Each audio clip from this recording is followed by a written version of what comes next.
कि अगर आप स्थायी निवासी हैं, समझिएगा, आज मूल निवास मेरा भी नहीं है, मूल निवास आपका भी नहीं है, मूल निवास किसी का भी नहीं है, जो होता है साल भर बाद उसका बेटा भी उतना ही स्थायी है जितना आप स्थायी हो। कि लिव इन रिलेशनशिप आप बढ़ावा दे रहे हो। लिव इन रिलेशनशिप से आपको क्या दिक्कत है?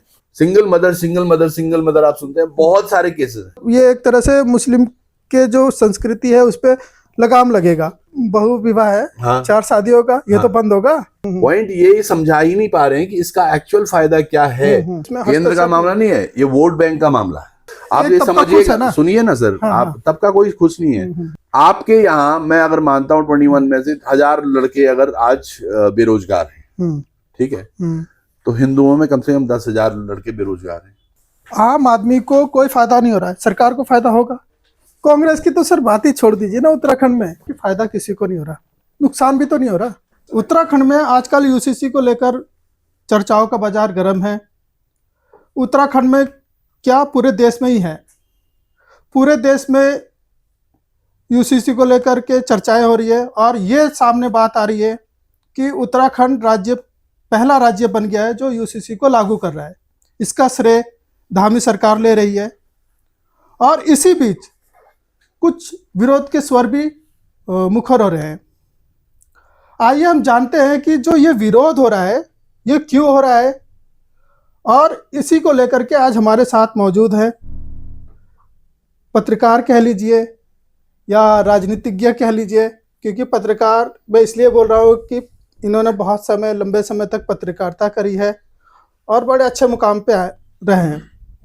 पत्रकारिता तो छोड़िए, अभी हाल ही में केदारनाथ का चुनाव देखा होगा, उपचुनाव, उसमें भी बहुत अच्छा प्रदर्शन किया, निर्दलीय लड़े, मगर बीजेपी और कांग्रेस के प्रत्याशियों को बहुत अच्छा टक्कर दिया, चुनौती दी।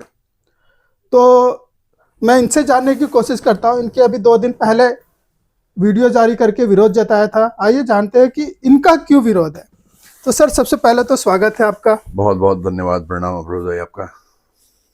जिस तरीके से सोशल मीडिया पे एक कैंपेन चल रहा है कि बहुत यूसीसी अच्छा है, उत्तराखंड का ये पहला राज्य बन गया है, इतिहास रच दिया गया है, और कुछ ऐसे भी लोग हैं जो इसे हिंदू मुस्लिम करने में लगे हुए हैं, ये मुसलमानों के खिलाफ है। अक्सर टीवी डिबेट भी देख रहे होंगे आप विरोध क्यों कर रहे हैं?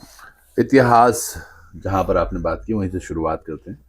इतिहास जरूर रचा है धामी सरकार ने। कुछ दिन पहले मैं पिथौरागढ़ में था, तो एक पिथौरागढ़ वो जिला है, गृह प्रदेश जिला, मुख्यमंत्री धामी का, जहां उन्होंने पढ़ाई लिखाई शुरू की और अपना पूरा जीवन वहीं व्यतीत किया होगा। वो पूरे जिले में एक भी विद्यालय ऐसा नहीं है जिसमें प्रधानाध्यापक हो। अच्छा, एक भी विद्यालय, और ये बड़ी गंभीर विषय है। और ऐसे ही कई विद्यालय ऐसे हैं जहां प्रधानाचार्य ही नहीं है, जो टीचर होते हैं वही प्रधानाचार्य का पदभार संभाले।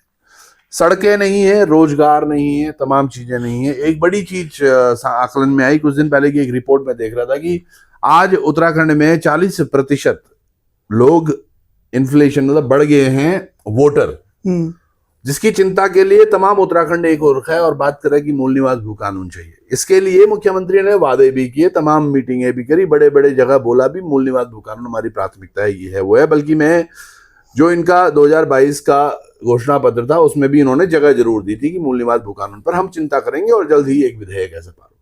यूसीसी एक इकलौता ऐसा तंत्र है जिसका आज तक किसी ने नाम नहीं सुना था। ये केवल एक प्रयोगशाला बन गई है उत्तराखंड, जिसमें कि इसको लाया जा रहा है केवल ये बोल के कि ये मुस्लिमों के खिलाफ है ना, मुस्लिम। और जो ही अब आज क्या हो गया, बहुत अनफॉर्चुनेट है, जहां पर हम विकास की बातें करनी चाहिए, जहां पे हम शिक्षा की बात करनी चाहिए, जहां पर मैं स्वास्थ्य की, रोजगार की, सड़कों की व्यवस्थाओं की बात करनी चाहिए, वहां पे सबसे बड़ा हावी क्या हो रखा है कि हिंदू और मुस्लिम कर दो। पहले नहीं थी सिचुएशंस इतनी बुरी, लेकिन जब से ये वोट बैंक की राजनीति शुरू हुई है, एक तबका बिल्कुल इस तरह से कि मैं हिंदू हूं और हिंदुत्व मुझे मतलब खैर वो सिचुएशन अलग है। हाँ। पर ये समझिए केवल कि लोगों को समझाने के लिए कि यार मुस्लिम के विरोध में मुझे एक चीज समझ नहीं आती। ट्रिपल तलाक ये पहले खत्म कर चुके थे, ठीक है, उसके बाद ऐसा क्या है मुस्लिम लॉ में केवल कि 4 शादियां, 2 शादियां, 3 शादियां, 2 शादियां, 3 शादियां, तो अभी भी जो इन्होंने इसी क्लॉज में छोड़े हुए हैं जो जहाँ जहाँ पे हमारा जनजातीय क्षेत्र है वहां पे वो इसमें है ही नहीं, तो वहां पे वही चीजें लागू रहेंगी। तो ये किसके लिए किया गया? मतलब आम उत्तराखंडी अगर बात करे कि यूसीसी से एक फायदा, मतलब दो चार जिन्होंने बड़े सारे गिनारे, मुझे लग रहा एक फायदा अगर ये आम जनता को बता पाए कि जी ये फायदा है। आप देखो मोटा मोटा उन्होंने यूसीसी में क्या क्या बोला गया है कि बेटी को जायदाद में हिस्सा मिलेगा। वो लॉ पहले से है, वो तो पहले भी जब कोर्ट में कई मामले हैं जिनमें ऐसा हो रहा है। ये कि अब अधिकार ले सकती हैं बेटियां, वो भी ठीक है। दो बहु शादियां नहीं हो सकती, वो पहले भी नहीं होती थी, अब भी नहीं हो रही। ये पुराना जमाना था जो शादियां होती थी और बहुत सारी आपका मैं वीडियो देख रहा था, उसमें एक आपने कुछ बात करी थी कि 1 साल का कोई वो है। मैं उस पे भी आ रहा हूँ, नहीं मैं एक्चुअली क्यों बोल रहा हूँ कि ये तमाम वो चीजें हैं जिनके ऊपर बरगलाने का प्रयास किया जा रहा है। जो असल मुद्दा है सारी चीजों का जड़ जहां पर आ रहा है कि मूल निवास भू कानून जो हम मांग रहे थे उस पर तो इन्होंने कुछ प्रतिक्रिया नहीं की, लेकिन इसमें एक क्लॉज है कि अगर आप स्थायी निवासी हैं, समझिए आज मूल निवास मेरा भी नहीं है, मूल निवास आपका भी नहीं है, मूल निवास किसी का भी नहीं है। जो हम मतलब केदारनाथ से ही मैं पैदा हुआ, मेरे दादाजी वहीं के बर्थ हैं, उनके पिताजी के पिताजी वहीं के बर्थ हैं। हमारे पास आज मूल निवास नहीं है, हमारे पास स्थायी निवास। आप जाइएगा तहसील में बनवाने के लिए मूल निवास, वो आपको स्थायी निवास प्रमाण पत्र बना के देगा। अब इसमें क्या एक लॉ है कि स्थायी निवासी कौन होगा, तो लिखा हुआ है जो 1 वर्ष या उससे अधिक रह रहा हो और उस पर किरायानामा भी चल जाएगा। मतलब मान के चलिएगा कोई व्यक्ति यहाँ आता है, चाहे वो एक मकान बनाने के लिए मिस्त्री के तौर में आता है, वो 6 महीने कहीं रहता है या साल भर वहां रहता है, 2 जगह काम करता है, साल भर बाद उसका बेटा भी उतना ही स्थायी है जितना आप स्थायी हो, इतने वर्षों से। ये बड़ा क्लॉज है जो आज तक लोगों को समझ नहीं आ रहा है। यूसीसी के पीछे केवल एक बात रख दी कि मुस्लिम, मैं बोल रहा हूँ जो मर्जी हो जाए चले मुस्लिम विरोधी, पर आप यहाँ तो सोचिएगा कि आप मूल निवास के उन लोगों पर किस तरह से हमला मार। दरअसल क्या है, जो मैंने पहले भी बोला, 40% यहाँ बढ़ गया है वोटर। दरअसल अब इनको थोड़ा सा समझ आ रहा है कि भैया हो सकता है 2027 में हमारी कुर्सी यहाँ से खींचेगी।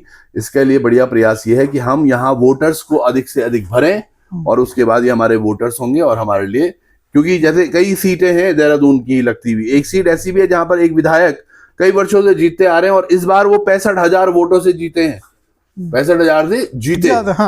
मतलब कितने लोग हैं वहां जो भरे पड़े हैं, बाहर से लाए हैं, और उनको स्थायी निवासी किस तरह से हो रहा है, ये एक बड़ा प्रश्न है जो मुझे बड़ा पीड़ा दे रहा है। दूसरा, लिव इन रिलेशनशिप की मैं बात कर रहा था कि लिव इन रिलेशनशिप आप बढ़ावा दे रहे हो उसको, जो आपने कल एक पोस्ट भी डाली थी इस विषय पे। हाँ जी, कि इसका इम्पैक्ट आना शुरू हो गया है। हाँ, वो शायद पुराना एक पोस्ट था, मैं देख रहा था, किसी ने मतलब मुझे कमेंट में किया, मैंने भी ऐसे लिखा था कि सोशल मीडिया पर ये तैरता हुआ एक पत्र, जिसमें कि एक लड़की है वो पौड़ी की है और एक लड़का है जो कि उधम सिंह नगर का है, और ये मुस्लिम है लड़का, लड़की हिंदू है। तो उन्होंने एक शादी के लिए अपना एक वो दे रखा है प्रमाण, शादी करवाने के लिए, but could have been a possibility. देखिए मैं ये बोल रहा हूँ, हो सकता है वो पुराना भी हो, लेकिन ऐसी चीजें भी तो आएंगी ना फिर अफरोज भाई, ये चीजें भी तो होंगी, फिर आप कैसे रोकेंगे भाई? कोई एक लड़का, आपने सीधे सीधे बोला हुआ 21 वर्ष और 18 वर्ष, ये एक युवक है और युवती जाके रजिस्ट्रेशन करवा रहे हैं लिव इन रिलेशनशिप के लिए। आप मना नहीं कर सकते क्योंकि वो लॉ में है, अब आपने उनको दे दिया,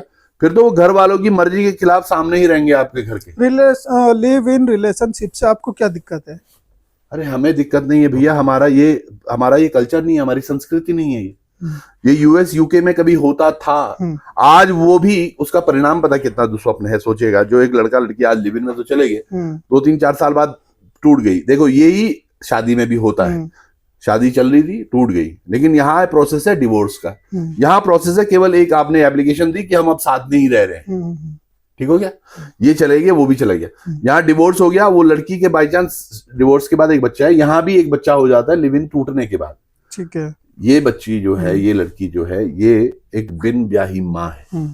इसको समाज में अब किस तरह से एक्सेप्टेंस होगी, ये अलग सिचुएशन है। यहाँ पर एक वो विडो महिला है जिसका एक बच्चा है, could have been a possibility, इसको एक लड़का मिल जाएगा, पर क्या इसको लड़के मिलने होंगे? क्या समाज उसको उसी तरह से देखेगा? क्योंकि ये एक शादी में थी और ये एक लिव इन में थी। ये और यूएस यूके में ऐसा क्या है, आप देखो सिंगल मदर का आपने देखा हुआ चलन, ज्यादा नहीं देखा हुआ तो लोगों ने बड़ी सारी फिल्में देखी है, पर वैसे भी आपके कोई दोस्त होंगे जो बाहर है, आप उनसे पूछिए कि हो क्या रहा था वहां। सिंगल मदर आप सुनते हैं, बहुत सारे केसेस हैं। फिर वो बच्चे किस तरह से ग्रोन अप होते, किस तरह से एक समाज बन रहे, धीरे धीरे सब चीजें वही अडॉप्ट हो रही। वहां एक तरफ अब लोग शादियों में जा रहे हैं वापस, और हमारे यहाँ प्रदेश को एक ऐसा वो कर दिया कि आप यहाँ शुरुआत करो लिव इन की, क्योंकि हम आपको सर्टिफिकेट दे रहे हैं लिव इन का। यही तो है कि लिव इन का आपको सर्टिफिकेट मिल रहा है। पहले जो मतलब जो आदमी लुक छुप के करता था, अब वो ओपनली बोलेगा जी मैं शादी तो नहीं पर मैं लिव इन में हूँ। तो ये कौन सा एक आप जामा पहनाने जा रहे हैं उत्तराखंड संस्कृति और ये की प्रयोगशाला नई क्यों कर रहे हो? बिल्कुल नई संस्कृति की नींव रखी जा रही है। बहुत बुरी नहीं, बहुत बुरा है ये मतलब दुस्वप्न है यकीनन। आज चलिए तो समझ कोई नहीं आ रहा बात नहीं, मगर जिस तरीके से सोशल मीडिया पे एक तबका है वो इस तरीके से प्रसारित कर रहा है कि मुसलमानों को मतलब ये एक तरह से मुस्लिम के जो संस्कृति है उस पर लगाम लगेगा। क्या लगता है? क्या लगाम लगेगा? मैं देखिए, मैं अफरोज़ा में बहुत सारे मेरे दोस्त हैं जो मुस्लिम हैं, आप भी हैं। एक ही चीज पूछूं, आप ही को पूछता हूँ। देखो शायद मुझे नॉलेज ना हो आपके रिलीजन में क्या हो रहा है क्या नहीं हो रहा है, पर आप जरा एक सोचिए, मैं पत्रकार हूं, मैं आपसे पूछता हूँ कि ऐसी क्या चीज होने वाली है जो, देखो ट्रिपल तलाक पहले ही खत्म हो रहा है ना, मुस्लिम लॉ और क्या क्या गवर्न करता है, यही तो सारी चीजें हैं। बहु विवाह है, हाँ, 4 शादियों का, ये तो बंद होगा। वो तो पहले भी बंद था। हाँ। एक पढ़ा लिखा, अच्छा यहाँ पे मैं जरा सा रोक रहा हूँ क्योंकि शायद मैं सही तरीके से बता सकूं। यहाँ पे एक तरह से प्रसारित किया जा रहा है कि जी मुसलमानों में ज्यादा शादियां होती है। पहले तो भैया मेरे जो पूरा मोहल्ला है, मुझे ऐसा नहीं लगता कि आज के टाइम पे जो पढ़े लिखे मुस्लिम हैं वो एक का ही पूरा कर ले, बहुत है भैया, सबका वही है बिल्कुल।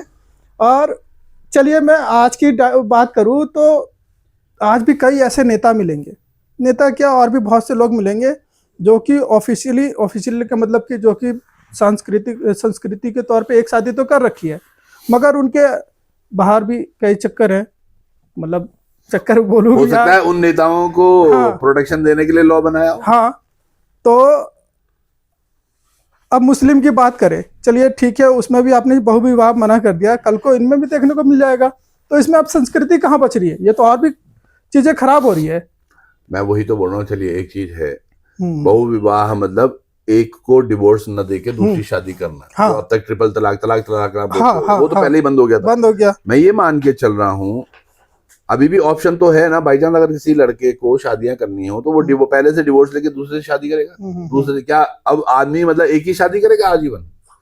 ऐसा है क्या इस लॉ की बात? ऐसा तो नहीं है। डिवोर्स होगा, उसके बाद दूसरी शादी करेगा, फिर डिवोर्स होगा, फिर तब भी तो वो कर सकता है। पॉइंट ये समझा ही नहीं पा रहे हैं कि इसका एक्चुअल फायदा क्या है। एज अ मुस्लिम आप हमें बताइए कि क्या हो रहा है, मतलब क्या आपको कहीं फर्क पड़ रहा है किसी एक लॉ से? कोई फर्क नहीं पड़ रहा। आपकी फैमिली लॉ में भाई कहीं पे, अच्छा इससे एक और चीज होगी, लेकिन आप समझिएगा, अब ये केवल हिंदू या मुस्लिम नहीं है। जो ये लड़का ये लिव इन में था, कल को इनका आपस में टूट जाता है, इन्होंने बोला है कि इसके बाद टूटने के बाद लड़की को हम हक दिलवाएंगे, यानी कि वो मामले भी कोर्ट में जाएंगे जी।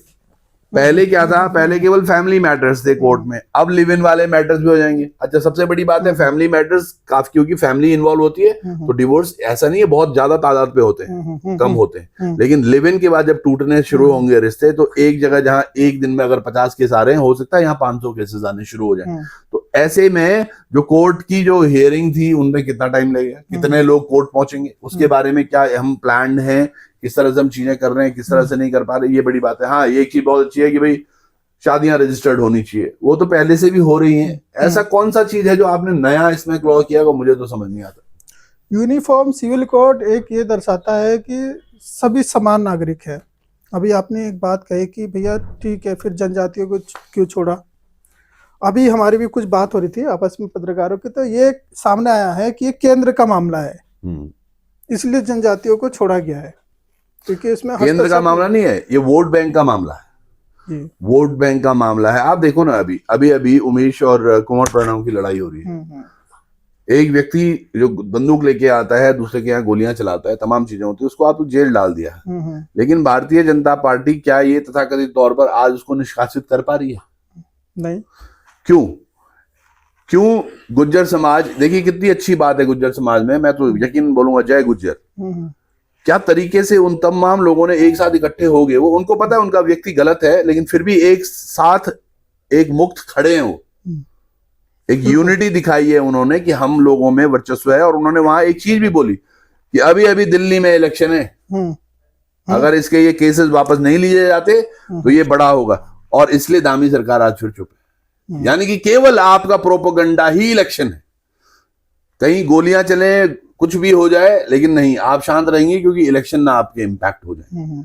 यही चीज हुई थी इससे पहले। मैं आपको बताऊं, देखिए एक अंकिता भंडारी का प्रकरण हुआ हमारे प्रदेश में, काफी लोग उस पर जगे और आके काम किया। एक हमारी बहन और थी जो दिल्ली में, उसके साथ ये हुआ था, और ये निर्भया से पहले का प्रकरण था। उस प्रकरण में क्या हुआ आप समझिएगा, जब लोअर कोर्ट ने ऑर्डर दिया तो लोअर कोर्ट ने 4 बंदों को दोषी पाया और उनको फांसी की सजा दी। सुनिएगा, फिर वो विपक्ष हाई कोर्ट गया, वहां भी उनको फांसी की सजा दी गई। फिर वो वहां से गए सुप्रीम कोर्ट। सुप्रीम कोर्ट में एक वकील, एक जज साहब हैं, उन्होंने अपना वो लिखा निर्णय और उसको एक बंद लिफाफे में बंद किया और बोला 6 महीने बाद ये खुलेगा। वो 6 महीने की डेट कब थी? जब वो रिटायर होने वाले थे जज, उसके 2 दिन बाद। ये ऐसा क्यों? सच्ची कहानी है। अब देखिए हुआ क्या, ये तमाम प्रक्रिया होती रही। इनमें जो लड़के थे ये किसी खास समुदाय से आते। इन्होंने इतना प्रेशर बनाया हुआ दिल्ली में, केंद्र सरकार की ही मैं बात कर रहा हूं, इतना प्रेशर बना। आप पता है सुप्रीम कोर्ट के उस जो ऑर्डर आया उसमें लिखा हुआ था ये चारों दोषहीन हैं, दोष मुक्त हैं और उनको बरी किया जाए, केवल चुनाव के चलते कि ये चुनाव इंपैक्ट ना हो दिल्ली के अंदर। तो समझिएगा आज इन्होंने, और वो भी उत्तराखंड की बेटी है, वो लगातार उसके माँ बाप, मैं दिल्ली भी गया उनके परिवार के साथ, हम वहां भी सड़कों पर घूमे। बट वेरी अनफॉर्चुनेट, आज केवल ये सत्ताधीन जो पार्टियां हैं ये केवल सत्ता समझ रही हैं, सत्ता के अलावा और कुछ नहीं। जो ये यूसीसी भी है, कहीं ना कहीं बाद में इसका जड़ें समझ में आएगी कि ये एक्चुअली क्यों इम्प्लीमेंट किया गया, केवल भरमाने के लिए कि हम बहुत हिंदू हैं और हम बहुत ज्यादा वो कर रहे हैं। आप ये समझिएगा, सुनिए ना सर, हाँ, आप तब का कोई खुश नहीं है। समझने वाली बात ये है, मुझे नहीं पता आज मुस्लिम आबादी तकरीबन 19% बता रही है, 21, चलो 19 to 21%। आपके यहाँ मैं अगर मानता हूँ 21 में से 1000 लड़के अगर आज बेरोजगार हैं, ठीक है, तो हिंदुओं में कम से कम 10,000 लड़के बेरोजगार हैं। तो भला किसका कर रखा है? समझ, ये बड़ी सिंपल सी बात है। क्या हॉस्पिटल में व्यवस्थाएं हिंदुओं के लिए और मुस्लिमों के लिए अलग अलग है? नहीं, कहना हिंदू भी उतना परेशान है, मुस्लिम भी इतना ही परेशान है। कहना क्या चाह रहे हैं कि यूसीसी के दिखा करके ये सारे मामले दबाए जा रहे हैं? वही तो हो रहा है। और क्या करना चाह रहे हैं? ये केवल एक वर्ग को खुश करने के लिए कि हाँ हम बहुत ज्यादा हिंदू हैं। हिंदू मैं भी हूं, मैं टीका लगा के रखता हूँ, हमेशा ही रखता हूँ। पॉइंट क्या है, मन से, इच्छा शक्ति से आज हम देवभूमि में हैं। हमें पता है कि केदार बाबा के क्या आशीर्वाद और केदारनाथ किस तरह से हो रहे हैं। हम बात कर रहे हैं कि केदारनाथ में बाहर के मूल के व्यक्ति नहीं आएंगे, उस पर क्यों नहीं कार्रवाई करते हैं? उन पर चीजों पर नहीं, इनको वहां बड़ी राजनीति करनी है कि हाँ हम एक धर्म के विरोध में हैं और उससे कोई फायदा होने वाला नहीं, आम आदमी को कोई फायदा नहीं होने वाला उससे, लेकिन भरमार बहुत अच्छा रहेंगे। आम आदमी को कोई फायदा नहीं हो रहा है, सरकार को फायदा होगा। वो तो आम जनता अगर जागेगी तो यकीनन जनता समझ रही है। और यकीनन आज पूरे शहर में मैं देख रहा हूँ, देहरादून में बड़े सिग्नेचर मूवमेंट्स चल रहे हैं कि यूसीसी के नो टू यूसीसी, और उस पर काफी लोग सिग्नेचर कर रहे हैं। उस पर हमने भी सोचा है कि अभी कुछ समय में एक बैठक करके प्लान करेंगे कि एक पंचायत हम करें और उसमें के बाद उसमें आगे बढ़कर। आपने अपने वीडियो में ये कहा कि अगर यूसीसी वापस नहीं होता तो हम आंदोलन करेंगे। बिल्कुल, और बड़े उस पे करेंगे आंदोलन, बिल्कुल बड़े स्तर पर करेंगे। एक पंचायत हम यहाँ से करेंगे और गांव गांव तक हम जाएंगे, लोगों को समझाएंगे कि किस तरह से भ्रमित करने की एक राजनीति बस कर रहे हैं आज, चाहे वो भाजपा हो या कांग्रेस हो। कांग्रेस ने भी तो यूसीसी पे कुछ नहीं कहा। अभी कल हुआ प्रेस कॉन्फ्रेंस हुई, प्रेस कॉन्फ्रेंस करने से कुछ होता है? इनको तो, कांग्रेस को आज लगता है कि बस प्रेस कॉन्फ्रेंस ही एक माध्यम है, हमने तो बोल दिया था। प्रेस कॉन्फ्रेंस करने से विरोध नहीं होते, सड़क पर उतरना पड़ता है। आज वो बड़ा एक विपक्षी दल है, तो एज ए विपक्षी दल वो क्या कर रहे हैं, उनकी भूमिका क्या है, प्राथमिकता क्या है? कुछ नहीं है। कांग्रेस की तो सर बात ही छोड़ दीजिए ना, उत्तराखंड में वो उत्तराखंड तो इस समय ये हालात है। खैर मुझे अपने उससे नहीं बोलना चाहिए कि वो यही डिसाइड नहीं कर पा रहे कि हमें करना क्या है। बिल्कुल नहीं। अभी देखो केदारनाथ चुनाव हुआ था, उन्होंने हमें बोला बी टीम है। हाँ, हाँ। अब ये इससे बड़ा बी टीम क्या हो सकती है कि आप समझिएगा, इनके तमाम बड़े मंत्री सब मित्र विपक्ष की भूमिका में है ना, कोई कुछ कहने के लिए तैयार नहीं है किसी भी मामले में। केवल एक प्रेस के सामने बोलने भर से नहीं होता है। आप उसके एक्ट तो करो। बोलने के लिए तो बहुत सारी चीजें अभी हम भी बोलेंगे, बोल ही रहे हैं यूसीसी के बारे में। जब हम एक्ट करेंगे तब तो लोगों को विश्वास होगा ना कि यार हाँ हम कुछ कर एक सकते हैं। चीज ये आप समझाइए मेरे को, चलिए मैं बोल रहा हूँ कि फायदा किसी को नहीं हो रहा, नुकसान भी तो नहीं हो रहा। क्यों नहीं नुकसान हो रहा है? मैं बोल तो रहा हूँ आपको, 1 साल वाला व्यक्ति यहाँ आ जाएगा, ठीक है, एक पॉइंट ये हो गया। एक वो पॉइंट हो गया। दूसरा ये जो by chance if in case if it goes worse, तो फिर जो हमारे बीच में जो वो सिंगल मदर्स होंगी उनका क्या होगा? या ऐसे केसेस बढ़ जाएंगे कि हमारे बच्चे तो हैं कल जो फ्यूचर देखेंगे। क्या भविष्य के गर्भ में क्या है हमें थोड़े ना पता, हो सकता है इन नेताओं के बच्चे भी हों, इन्हें वो समझ नहीं आ रहा, पता नहीं कौन सी कोरी घास खाते हैं ये, जो कुछ भी उठा के इम्प्लीमेंट कर दे रहे। मतलब कोई मेरे को ये समझा दे कि ये किस तरह से अच्छा है, तो हम भी बोलेंगे नहीं यार आपने बहुत अच्छा काम किया है। कई अच्छे काम हैं जिन पर हम बोलते हैं कि आज तक नितिन गडकरी साहब की काम वाकई में तारीफ करता हूँ उनकी। एक अच्छा विजन है, सड़क है, और जहां जहां पे नहीं होता है, मैं यकीनन जब हमने भी केदारनाथ में एक सड़क डली थी, हमने खुदवाई वो सड़क, उसके बाद मुझे मतलब केंद्र से भी फोन आए, उन्होंने अप्रिशिएट किया कि आप यकीनन बहुत अच्छा काम कर रहे हैं। तो ये चीजें हैं, कई नेता हैं ऐसे जो बहुत अच्छी चीजें कर रहे हैं, बहुत अच्छा कार्य कर रहे हैं, उनके बारे में मैं बोलता भी हूँ। लेकिन जो चीजें आप इम्प्लीमेंट इसलिए कर रहे हो केवल क्योंकि आपकी वोट बैंक की राजनीति हो, वो गलत है। तो एक तरफ तो हम ये कहते हैं कि हम देवभूमि उत्तराखंड में रहते हैं, दूसरी तरफ आपत्ति इस बात पे जताई जा रही है कि इसी देवभूमि में जहाँ पे संस्कृति को और आगे बढ़ाना चाहिए, वहाँ लिव इन रिलेशन के तौर पर एक अपना कानून थोप दिया गया है। तो ये भी मामला है, इस पे ज़्यादा विरोध है, और एक जो स्थायी निवासी का मामला है, इस पे ज़्यादा विरोध है।